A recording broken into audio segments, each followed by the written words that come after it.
Israel diklaim telah berada pada titik terendah sejak berdirinya. Bahkan Israel disebut tak mampu mencapai tujuan perang mereka dalam medan tempur jalur Gaza.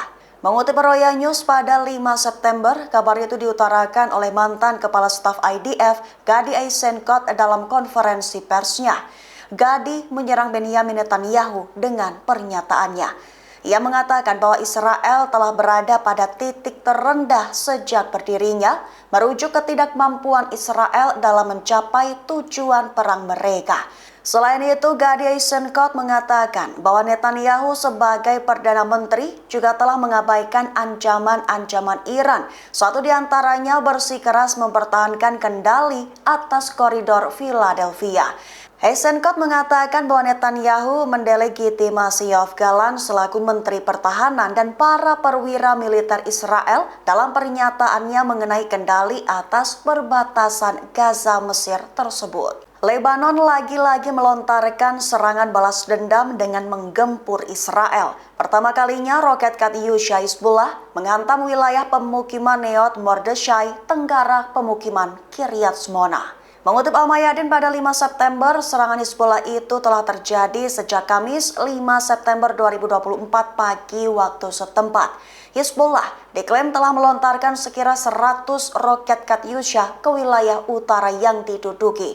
Rinciannya, Hizbullah menargetkan posisi artileri Israel di Zaura dan menargetkan posisi pasukan Israel di beberapa wilayah lain, seperti di lokasi Marj al-Sumaka dan Ras al-Ain dengan granat berpeluncur roket, serta di Hanita dengan peluru artileri, sehingga imbasnya dilaporkan berhasil mengenai sasaran secara langsung.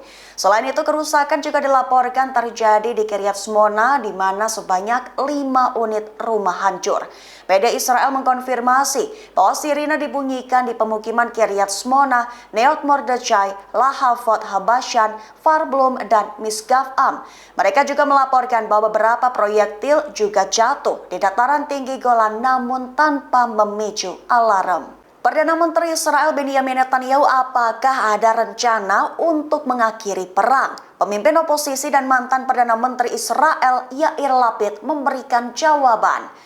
Mengutip Al-Mayadin pada 5 September, Lapid mengatakan bahwa Netanyahu sama sekali tidak tertarik untuk mengakhiri perang, dikarenakan pihaknya ingin menghindari masalah internal di dalam pemerintahan.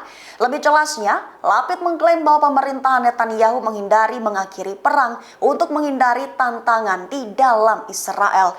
Hal itu merujuk pada Lapid mengkritik pemerintahan Netanyahu dan menyatakan di awal sesi blog Partai Yesh Atid bahwa kesepakatan pertukaran tahanan harus dicapai, serta menambahkan bahwa mengakhiri perang adalah kepentingan Israel dari sudut pandang politik, keamanan, dan ekonomi. Sehingga Lapid menyerukan bahwa menghentikan perang adalah sebuah keharusan, mengingat kerugian yang telah dialami Israel tidaklah sedikit. Perang Gaza disebut oleh Bezalel Smotrich membuat perekonomian Israel boncos akut. Bahkan Smotrich menyebut bahwa perang dengan Hamas di jalur Gaza merupakan perang terpanjang dan termahal. Mengutip The Times of Israel pada 5 September, hal itu dikatakan oleh Sang Menteri Keuangan Israel Smotrich pada Kamis 5 September 2024. Tertulis bahwa perekonomian Israel dalam kondisi tidak baik-baik saja. Disebutkan oleh Smotrich bahwa Israel sedang berada dalam perang terpanjang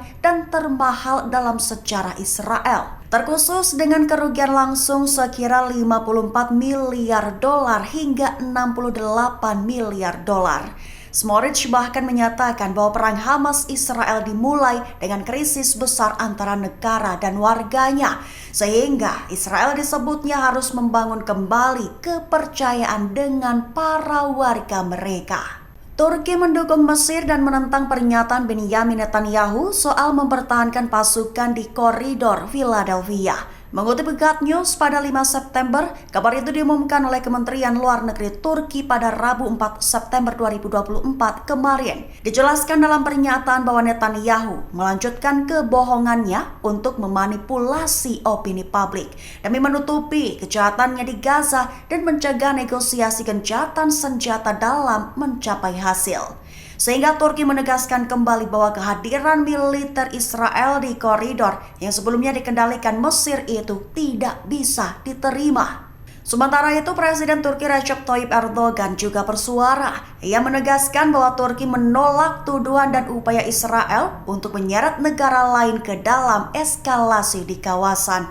Ditegaskan oleh Erdogan bahwa Turki mendukung upaya untuk menghukum para pejabat Israel atas pembantaian di jalur Gaza. Pemukim Israel di Kiryat Shmona dilaporkan tak bisa kembali ke rumah sendiri karena sudah terbakar dan hancur. Bak pemukim di jalur Gaza yang harus berpindah-pindah mencari perlindungan karena rumahnya hancur lebur. Mengutip The Times of Israel pada 5 September, hal itu dikatakan oleh Avishai Stern, wali kota Kiryat Shmona di Israel Utara. Dirinya mengeluh karena warganya tak bisa pulang ke rumah akibat serangan roket Katyusha Hizbullah. Banyak pemukim Israel yang dilaporkan sudah dievakuasi. Stern menyebut ada banyak rumah di Kiryat Shmona yang dihancurkan oleh sekutu Iran dan Hamas tersebut.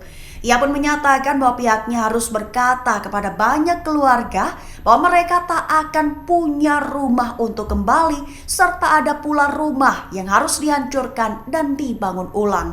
Bahkan disebutnya bahwa pihaknya perlu pergi ke tempat yang Hizbullah takut untuk melepaskan tembakan di Kiryat Shmona. Dukungan dari negara-negara barat ke Israel disebut justru menjadi bumerang. Bukannya melindungi dan memastikan pasukan Israel berumur panjang, namun justru memperkuat perlawanan. Mengutip Tribun News pada 5 September, hal itu dikatakan oleh Amal Saad, pakar politik di Universitas Cardiff di media sosial X pada Rabu 4 September kemarin.